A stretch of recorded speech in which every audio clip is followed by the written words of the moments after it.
સ્વચ્છ જળ સ્વચ્છ મન પ્રોજેક્ટ અમૃત હેઠળ સંત નિરાકારી મંડળ દ્વારા રેલી તેમજ સ્વચ્છતા અભિયાનનું ખાસ આયોજન કરવામાં આવ્યું હતું। તારીખ 25/2/24ના રોજ સંત નિરાકારી મંડળ દ્વારા પ્રોજેક્ટ અમૃત હેઠળ નિરાકારી સદગુરુ માતા સુદીક્ષાજી મહારાજ એવં રાજપિતાજીના આશીષ થકી ભવ્ય રેલીનું તેમજ સ્વચ્છતા અભિયાનના બીજા ચરણનું આયોજન કરવામાં આવ્યું। આ rally Fatehganj bridge freedom park પાસેથી માનવ કલ્યાણની સુવાસ ફેલાવતી ભવ્ય રેલી યોજવામાં આવી। ત્યારે કહી શકાય છે કે શુભારંભ કરવામાં આવ્યો। વડોદરા શહેર પ્રમુખ ડૉક્ટર વિજયભાઈ શાહ, સ્થાનીય કોર્પોરેટર રૂપલબેન મહેતા, છાયાબેન ખરાદી ઉપસ્થિત રહ્યા અને ખાસ કહી શકાય છે કે જેમાં ઝોનલ ઇન્ચાર્જ શ્રીમતી બલજીત કૌરજીના જણાવ્યા અનુસાર બાબા હરદેવ સિંહજી મહારાજની પ્રેરણાત્મક શિક્ષાઓને અનુસરણ કરતા સંત નિરાકારી મિશન દ્વારા સ્વચ્છતા અભિયાનના ઉપલક્ષમાં સંસ્કૃતિ મંત્રાલય ભારત સરકારના સહયોગથી પ્રોજેક્ટ અમૃતની શરૂઆત વર્ષ 2023થી જ કરવામાં આવી હતી। આજે સદગુરુ બાબા ગુરુ હરદેવસિંહજી મહારાજને જન્મદિવસના ઉપલક્ષમાં સ્વચ્છ જલ સ્વચ્છ મન પ્રોજેક્ટ અમૃતના અંતર્ગત સફાઈ અભિયાનનું આયોજન કમાટી બાગમાં કરવામાં આવેલું છે। હમણાં અહીંથી રેલી લગભગ 700થી 800 અનુયાયીઓ નિરંકારી મિશનના અહીંથી એક જે અમારું બેનર સાથે અને આ અભિયાન સાથે સ્વચ્છ જલ સ્વચ્છ મન વોટર કન્ઝર્વેશનનો જે મોટો છે અમારો, એનાથી રેલી અહીંથી સ્ટાર્ટ થશે।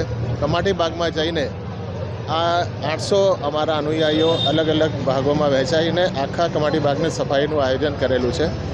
ભારતમાં આજની તારીખે 27 શહેરોમાં 1600 ઉપરાંત સ્થળોએ આવી રીતે સફાઈ રેલીનું જે આયોજન અમારા સદગુરુ માતા સુદીક્ષાજી મહારાજની કૃપાથી થઈ રહેલું છે।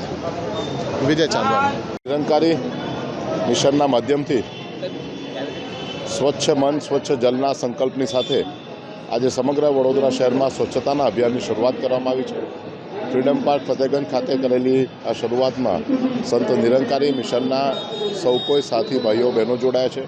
વડોદરા મહાનગરના પૂર્વ સ્થાયી અધ્યક્ષ ડૉક્ટર હિતેન્દ્રભાઈ, આ જ વિસ્તારના માન્ય મ્યુનિસિપલ કાઉન્સિલર છાયાબેન, રૂપલબેન અને અન્ય સૌ લોકોની ઉપસ્થિતિમાં શહેરને નગરને સ્વચ્છ કરવાની કામગીરીમાં જ્યારે નાગરિકો જોડાય છે અને તે પણ એક ધાર્મિક સંસ્થા તરીકે જોડાય છે, ત્યારે એમને ખૂબ ખૂબ અભિનંદન આપું છું।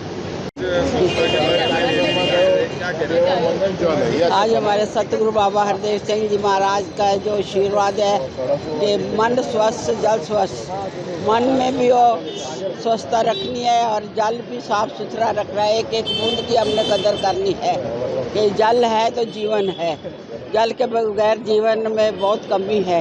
तो आज सारे निरंकारी संत निरंकारी सब संत महात्मा सतगुरु माता सुदीक्षा जी महाराज की कृपा से आज ये सेवा में सब भाग ले रहे हैं और सब मिल के हमारे साथ विजय शाह जी है और प्यारी साथ संगत जो भी ये सब मिल के प्यारी साथ संग हमारा सहयोग दे रहे हैं और मिल के सारा कार्य कर रहे हैं। यही सतगुरु के आशीर्वाद से प्यार से कहना धन्यवाद।